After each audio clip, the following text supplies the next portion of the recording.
Incoming. Game over.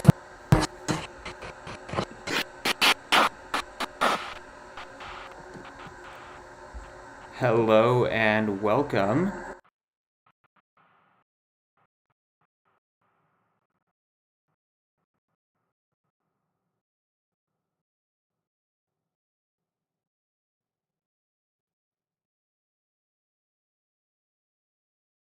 Yes.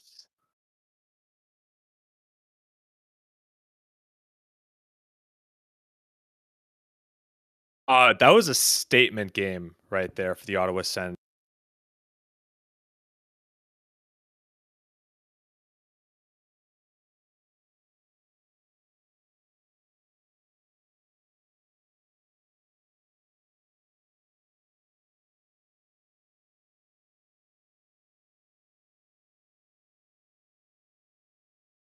Yeah.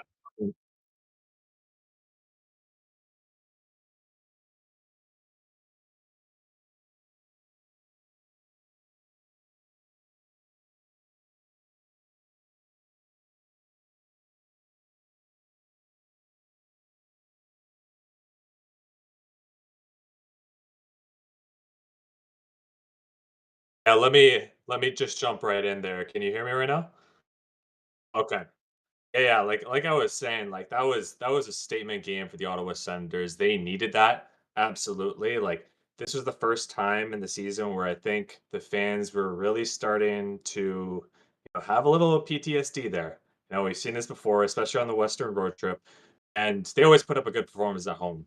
And it would have been one thing for them to come out with like a 3-2 overtime win here tonight, but an 8-1 win and in total domination, you can't have any complaints about that.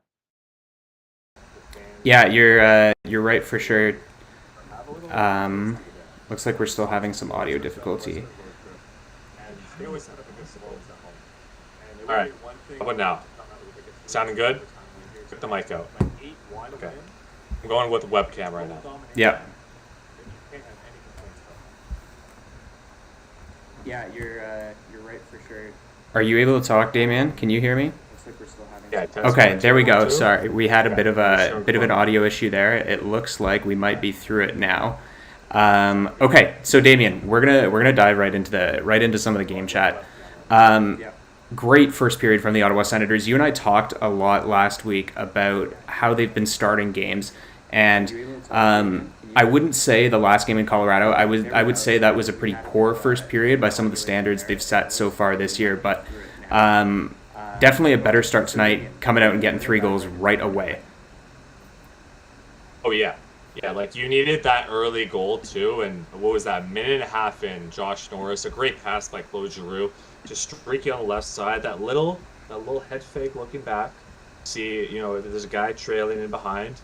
And then he sort of, I think he throws off Pareko there and a little bit of a shovel pass out in front and easy goal for Josh Norris. I think it's not the importance of the first goal, but also for Josh Norris to get on the board, even strength. I know in the past he's been called like a power play merchant and stuff. So just getting that first goal, especially at home, after like just a weird start to the game, obviously with the power outage and stuff. And I'll take it if we have a power outage after every single game here. If we get an 8-1 win every single time.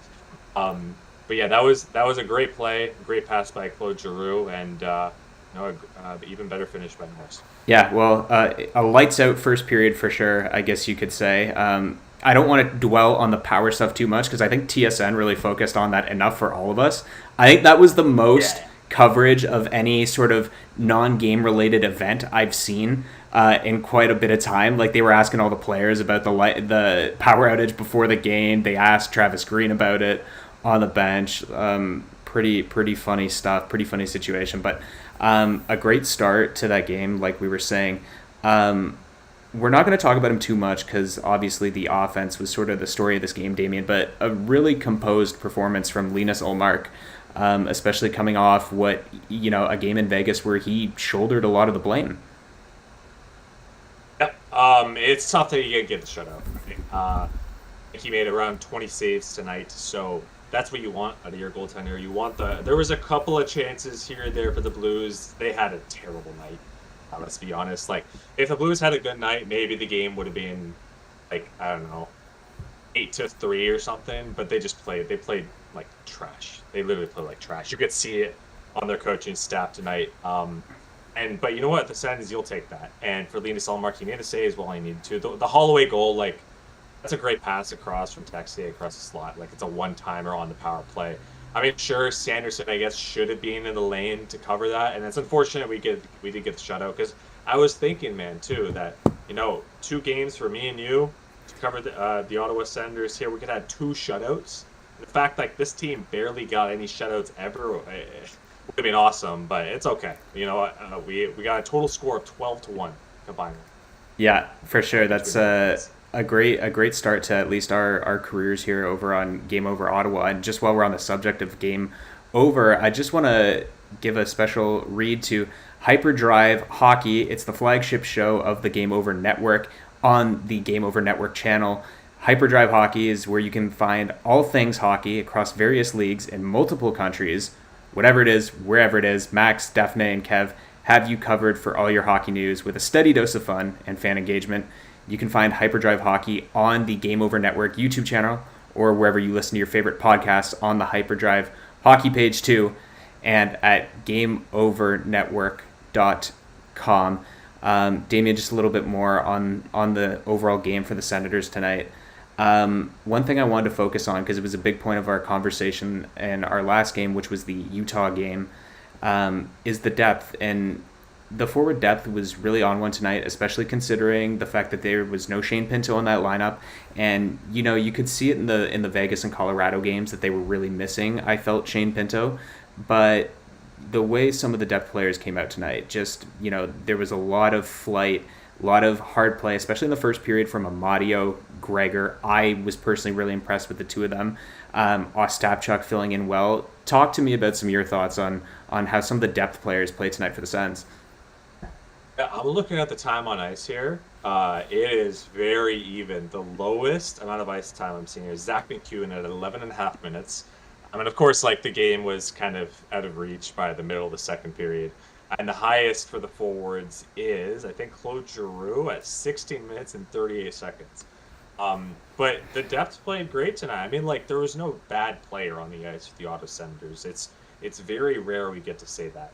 But yeah, like, McEwen, he didn't get on the board, but he had a good game. Cousins was all right. Amadio, like, he was +3 tonight. That's pretty good. I think he was -5 with 0 points heading into this game. So that's a big game for his confidence. And then, Gaudette, this guy is up to 5 points so far this year. I mean, how are you, right? He's got 4 goals.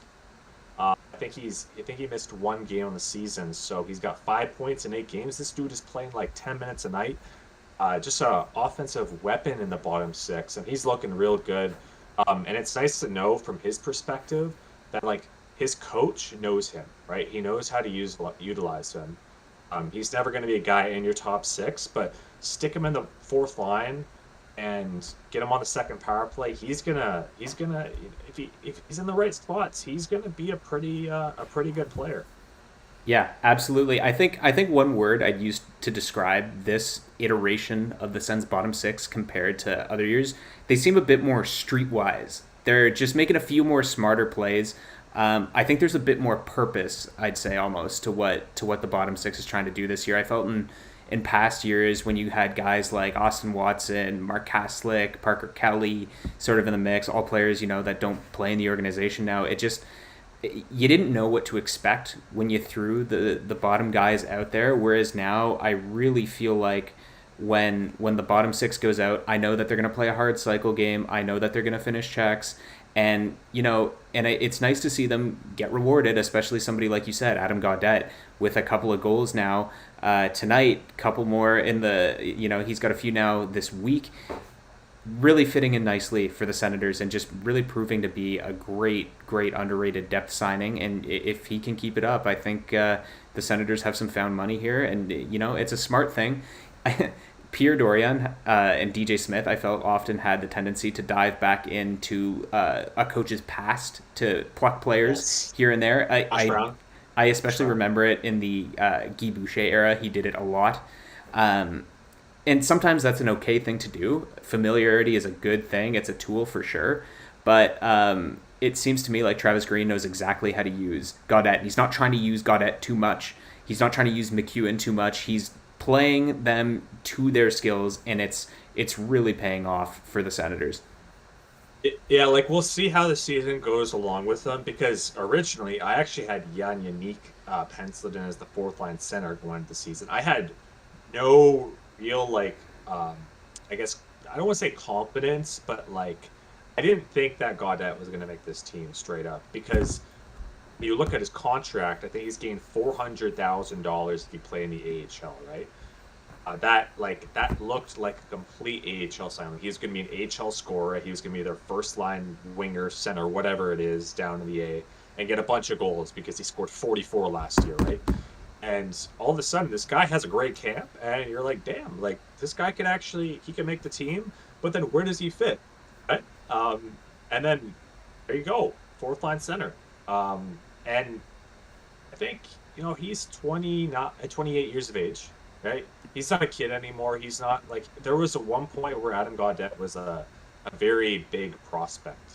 I think around 2018, around that time, he was a Hobie Baker winner. He was lighting up the NCAA, and now he's sort of he's in the prime of his career right now, and he's sort of had to shift his way into the NHL, and this might be his last. This could have been his last opportunity. Like with his track record and stuff.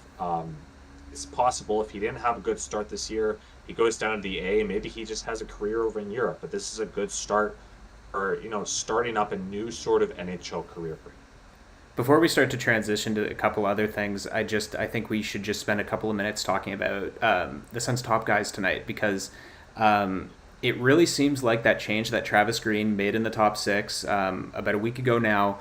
Where he put Giroux down on the line with Norris and Batherson, and then he's had sort of a rotating cast playing with Tkachuk and Stützle, but it seems like it's really paying off. Obviously, Giroux has been on a heater the last couple of weeks. We're going to spend a lot of time talking about him later, but any thoughts on Tkachuk and Stützle tonight, both with 2 goals tonight?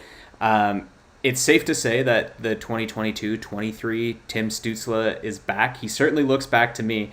That first goal he scored, just fantastic show of his skill, his stick handling, which was something we just didn't see enough of last year. Perhaps something with that wrist that he was alluding to in the offseason. But what a great game from I'd say the Senators' 2 cornerstone pieces tonight. Yeah, Stützle, he just, the injury was there last year and stuff. And he had dashes of brilliance, right, where he's always going to have the speed, he's always going to have the hands, and I think there's certain types of players, right, where there's a fast guy but he has no hands, or there's a really good player like his IQ is off the charts but his skating is just subpar. Like you get a guy like Stephen Halliday, right? His skating has never been the best, but his puck skills and his vision are awesome. Timmy's like right here. He's at the same level at all times. Now he has that shot, right? The shot's back, and he's always had the speed. So, and it's good to see him getting goals too, because he's always going to have the assists, and he's going forward. I always think he's probably going to be around the 60 assist mark, in his prime and stuff. But now it's just about getting the goals, and he got goals 2 years ago, right? He had, I think, 35 around that, so he can put the puck in the back of the net. Now Tkachuk. It's funny because he's now up to, I think, 13 points in 9 games so far this year, and I feel like no one's talking about it. Like, he's outscoring his usual pace. Best season he's had is a point-per-game pace, and he's playing like a beast right now. I just think that, there's those little things like him kicking the bench in Colorado the other night where people are, maybe they're not giving him as much, they're giving him more flack now just because, he's 25. Right, so he's not kidding. Yeah, for sure, and it's good to see them. Good to see them flying out there. It's what they're going to need, and they're going to need more of this. As they continue to try and build off of this, because we're going to spend some time now talking about the start, but they're going to need to continue to step up and lead the team on the ice. And it looks like over in our YouTube live chat, everybody seems to agree that the offense was definitely on par tonight. Ty Smith saying they always knew how to score, they just never knew how to defend. And yeah, I'd agree.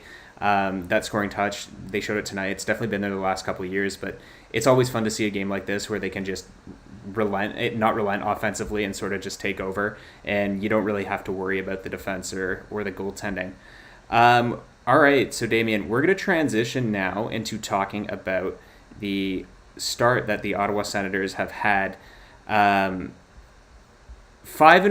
on the year. Are you ready to call this a good start? They've been showing the graphic a lot the last couple games and how long it's constantly taken the Senators to get to 5 wins on the year, and they've had trouble getting to that number. They're at that one now in 9 games. What are your thoughts on the Senators start? Are you ready to say this is a good one? No, I'm not going to say it's a good start because, the standings will update tonight. I'm not going to say it's a bad start either. I don't know about you, but I am hard on them, because I know this team can be good. I know. They have the pieces. It's just putting it together. And it's not going to happen so fast. And there's been some games like the Colorado game and the Vegas game that are just extremely frustrating. More the Vegas one, just because, you had that, right? You had that game right there, and you could have ended the road trip at least 2-1. The Colorado game, I don't know, it didn't look like they were going to win anyway, right? But the good thing is that the Ottawa Senators haven't gone to a point where they're down and out whatsoever. They always seem to bounce back in a way when their backs are up against the wall, and they haven't been under 500 this year. So let's keep that streak rolling, right? 5-4. You got 5 home games so far, 4 games on the road. You head out to New York on Friday, and you know what? If you lose in New York, sure. If it's a close game, sure. It's the New York Rangers. They're really good. But you got to take care of business when you play against teams like the St. Louis Blues. This team, St. Louis Blues, are a team full of, when you take a look at their lineup, reclamation projects. You look at guys like Kasperi Kapanen, Alexander Texier needed a fresh start. Dylan Holloway even. Philip Broberg. All these guys, they're all young players, early 20s, sort of figuring it out. That's a team you need to take care of business, and the Sens did it. So, you got to win the games that are handed to you, right? And 5-4, if I had to give it a grade, it's like a B. You know what? Solid, just solid overall. Yeah, for sure. Before we really focus in on the start, I just want to quickly talk about the GameOver network, and it's now an independent production focused on community, inclusion, and quality people. And if you're interested in supporting the GameOver network, we have crowdfunding options available.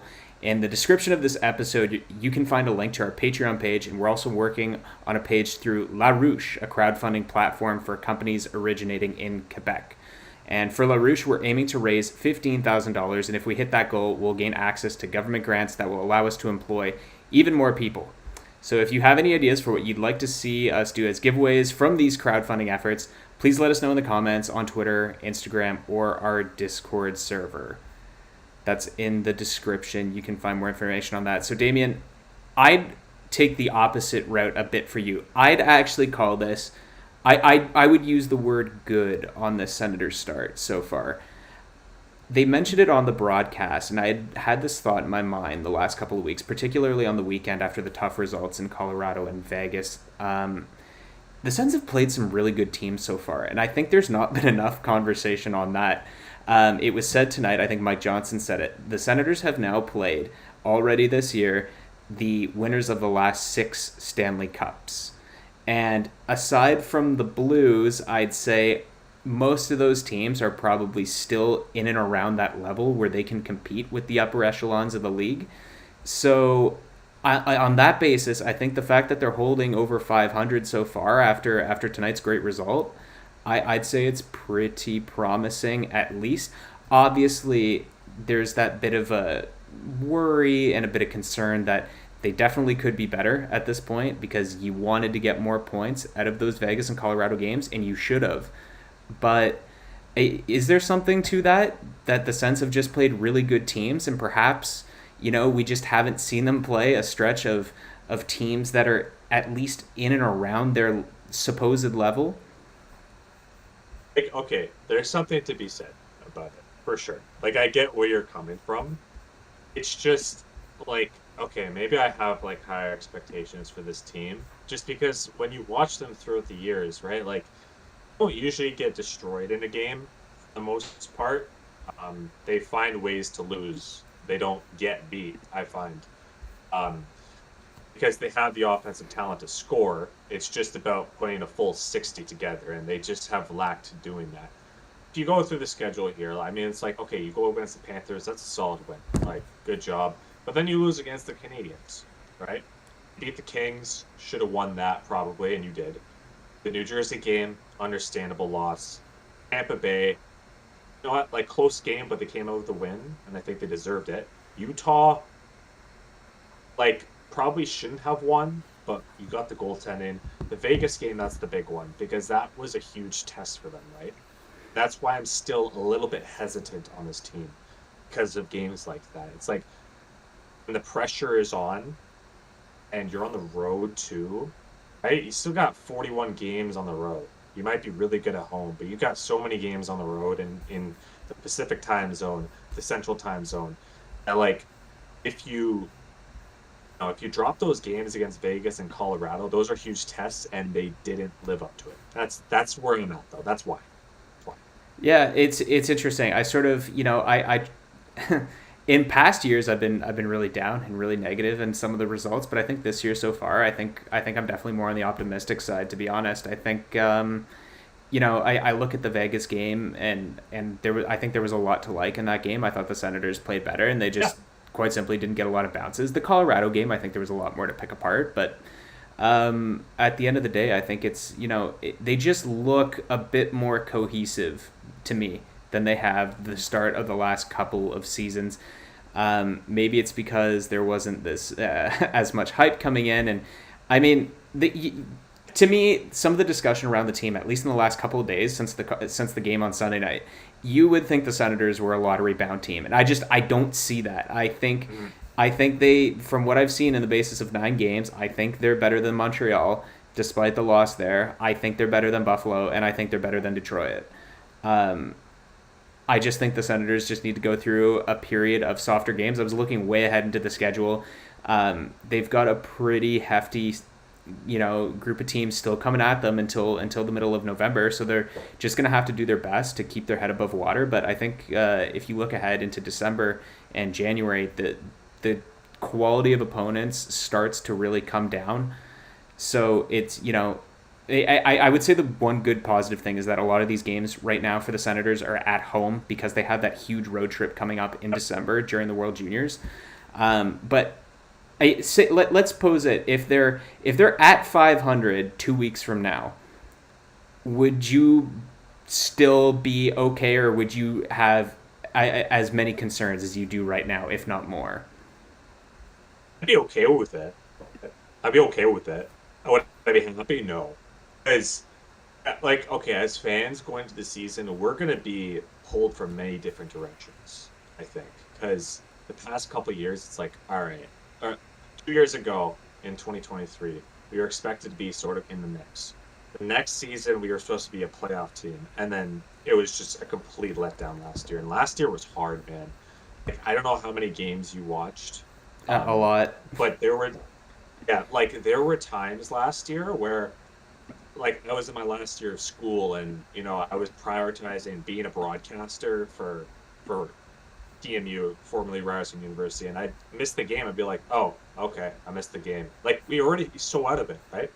So if you're 500 at, like, I guess American Thanksgiving, I guess you'll take it, but preferably, like, through 20 games, I'm hoping we have a record of like 12 innings, right? You're in the mix, because we're gonna be pulled from many different directions this year. There is going to be games where it's a 5-1 loss and the sky is falling, like literally the last game, and then they rebound, and then there's gonna be games like today where they do amazing. Now it's just about how you can get those extra points in the end, right? Like classic examples, Vegas, how they didn't even get a point in that game, right? They let it go in the last couple of minutes, and so all those points start to add up. Right? that's why I'm still just a little bit more cautious, maybe than you, per se. Yeah, yeah, and I don't disagree that there are some signs, but it's the highs and the lows, right?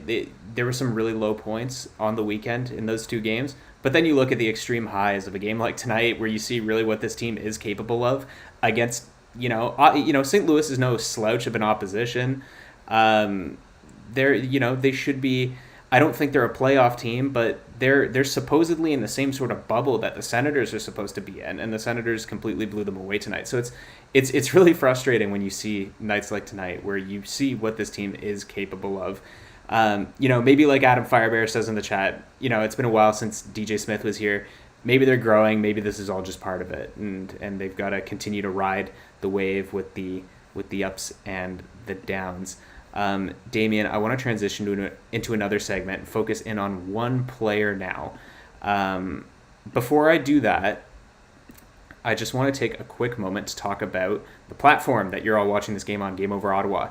Game Over has you covered after the game, but in order to get ready to watch the Sens, you've got to get your game on as well. Game On Ottawa is a short-form daily news podcast covering everything you need to know about the Ottawa Senators. It's hosted by Michael Czar, and you can get all your Sens news in under 10 minutes, Monday through Friday, on the Game Over Ottawa YouTube channel and in podcast form. You can find that at thegameovernetwork.com/pages/Ottawa. That's Game On Ottawa, hosted by Michael Czar. Damian, there's been a lot of talk in the media this week. I'm pretty sure it all stemmed from 32 Thoughts, the podcast, as most things in the hockey world do. There's a lot of discussion this week about Claude Giroux and his potential future in Ottawa. Damian, Claude Giroux had a great assist on that first goal tonight that you touched on, where he just, showed that hustle that he still has, in his bag at his, increasingly advanced age.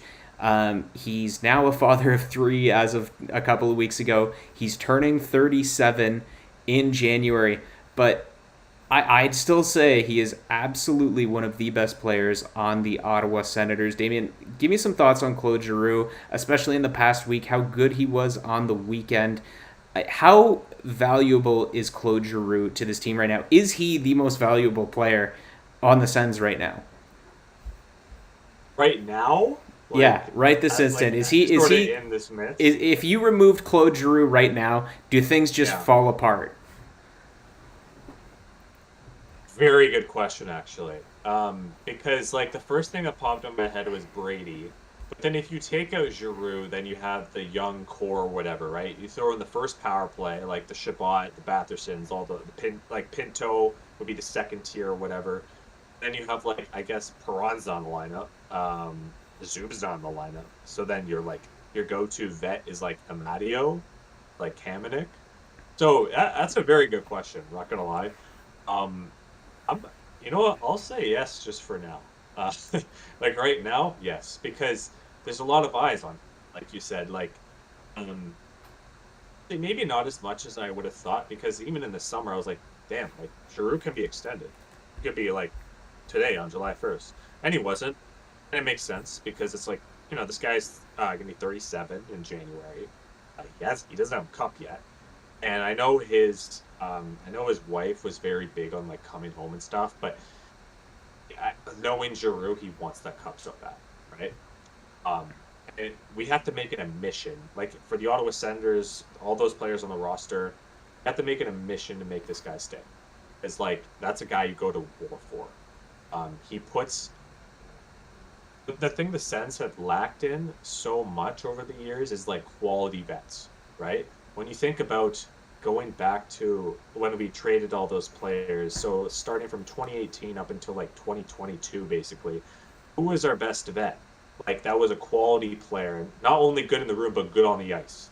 Can play in the top 6, play in the top 4. DeMello, but he wasn't even here that long. Yeah. You could go with they signed Dadonov, remember, but he didn't work out. Yeah, he didn't.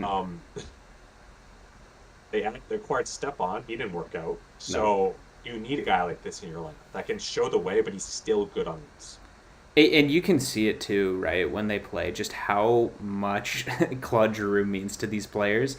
to the Tim Stützles, Josh Norris, to Brady Tkachuk, just in how he's able, we're not in the locker room, we can't see what he's like on a day-to-day, but just the attitude he brings on the ice, and it was so on display on Sunday when he scored late, didn't even go to the bench, went and lined up for the face-off immediately.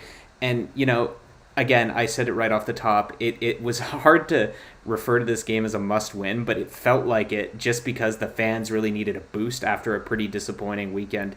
And you could tell that it's not surprising to me that Claude Giroux was the guy that stepped up and made the big play in the first minute of the hockey game and set up Josh Norris. It's not surprising to me that he was the one.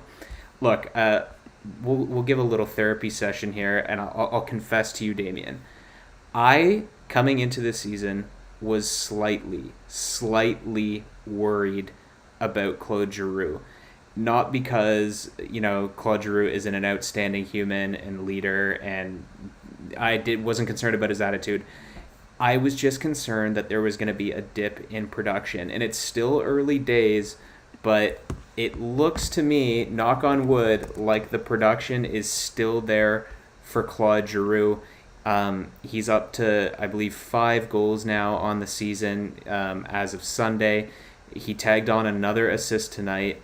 Do you think he can sustain this current level of play at the rate the Sens are going? Especially, it's pretty impressive, 5 goals, 6 assists, and he's not seeing first unit power play time.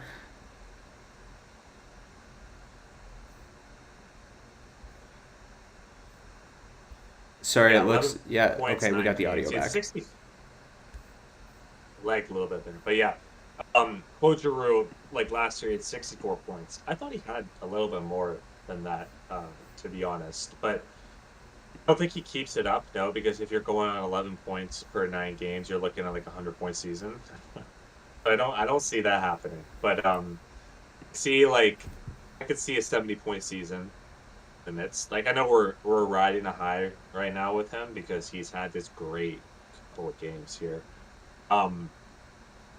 But regardless, it's even if he gets 60 points, you're happy, right? Even if he gets 55 points, you're happy. 50, you'd be maybe a little bit more pleased. But still, he's at this rate, if you have him on your second power play and you have him on the PK, he's not getting as many minutes. The past couple of years, they've had to put him on the first line and play him 21 minutes a night because there wasn't enough depth on the team. And I sort of like him on the PK, but ideally I actually would like someone else to sub in there. But I know they don't have Pinto right now, so you kind of got to get a good face-off guy in there as well. Yeah, this guy, if you play him 18 minutes a night, you're going to get a lot of quality hockey out of it because he already has the brains. His brain is wired to play hockey and play it 100% every single night. And that's why we were talking about him being a good vet. Yeah, absolutely. And I think, I think the penalty kill is a decent role for him right now, especially if he's not getting that first unit power play time. And, I'm really loving the chemistry with Josh Norris because everybody's talked so much about this season how Josh Norris needed to get off to a strong start, needed to get going. And it's, again, no surprise to me that the second Claude Giroux got bumped down to the Norris and Batherson line that, Josh Norris has immediately stepped up his production. Josh Norris suddenly looks really, really good in a defensive role on the penalty kill. And, I'm not going to sit here and give all the credit in the world of that to Claude Giroux, but I'm sure he's a very, very big part of it. We're going to quickly transition now into our sort of last segment and look into what the folks are saying in the chat about this game.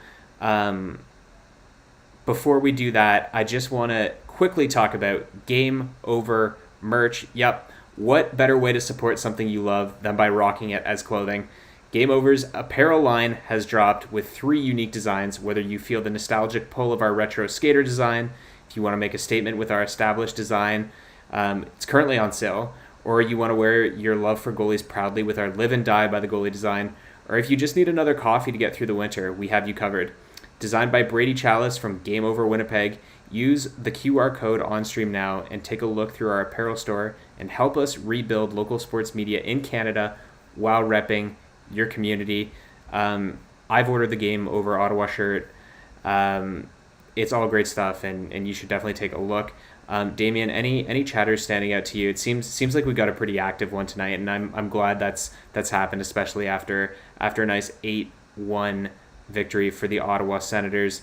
I think our co-host or our colleague Charlie hit it on the nail when he said it's sort of like the Senators tonight. We just need the power to go out and come back in for the stream to get started, because we did have a couple of difficulties right off the hop. But it looks like we got a lot of people happy with the offense tonight. What did you make of the Zamboni story they showed on TSN? It just seemed like all things were going to go against the Senators tonight. Yeah, that was interesting too. And then there was one driving on the highway too, or was it I don't even know. Yeah, I haven't been to Ottawa in a while, and I don't live in Canada, but that was funny. That was funny for sure. Very Canadian, as you put it. I mean, the whole night was just off, right? Yeah. But you gotta have nights like that, And it worked on the Sens' favor. So if we could get these weird starts every single game that throws the other team off just a little bit, then it gives us a little bit of an edge, right? Yeah, well, like I said, the way things were going, just with the power, the Zamboni that they showed, it seemed like it was just going to be one of those weird scheduled losses for the Ottawa Senators. So maybe this team is truly changing before our eyes. Thank you to Ty Smith for reminding me of that. Grant Clarkson pointed out that Joel Hofer was supposed to shine and dazzle us in this start for the St. Louis Blues. Damian, pretty good for the Senators to get to a goalie that was 3-0 on the year with a .930 save percentage coming into this game. Yeah, I was a little bit worried, right? I actually was, that you were riding a hot goalie, and fourth game of the year, he's still fresh. And, Tuesday night, like, it's St. Louis. There's not really a rivalry between the two teams. Like, what if the Sens came with a little bit of a sleeper performance, right? But it was the opposite. Hofer, who's had great numbers last year, and is looking like a good, solid goaltender going forward, and is the goalie of the future for St. Louis, did not have a good game straight up. A lot of bad goals from his standpoint, but also the defense for St. Louis. Like, I mean, on paper, their defense is not good. They had Ryan Suter on the top pair, the big 2024 tonight. So I think he's 40 now. So, we'll take it as the fans, right? They gave us an 8-1 win. But yeah, like Hofer, he'll be fine. I would even lump him into the conversation and a starter for the Four Nations. Just lump him in there, because there's a bunch of like E-level goalies that you can throw into that mix for the starter position at the Four Nations, because I have no idea who it's going to be at this point.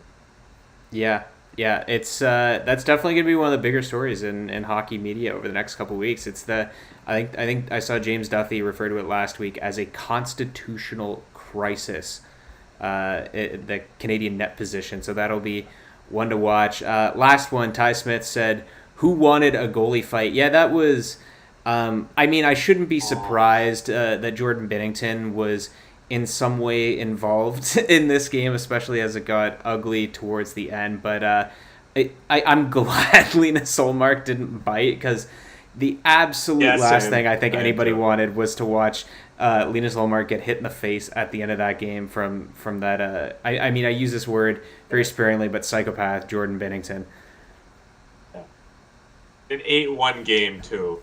Like, could you imagine, man? It would be the most Sens thing ever for your starting goalie to get injured in a goalie fight.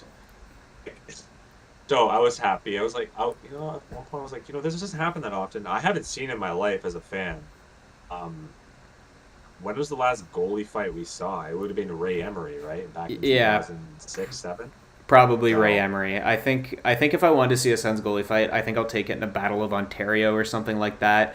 I don't think I need it against the St. Louis Blues on a Tuesday where the power is out and it's pouring rain in Ottawa. So I think that's a good place to leave it, Damian. The Senators are going to be back in action on Friday against the New York Rangers. Big game. We're going to hope for good news on the injury front. Maybe an Artem Zub return. Fingers crossed for that. But we will see what happens in the coming days. Damian, I hope every time we hop on together, it can be a result as good as the two have been so far. I hope every night could be an 8-1 victory for the Ottawa Senators. It makes it that much more fun to cover. We want to thank you for joining us on Game Over Ottawa. Ottawa Senators win 8-1 on home ice against the St. Louis Blues. They'll be back Friday against the New York Rangers. Thank you for tuning in, everybody, and we will catch you next time.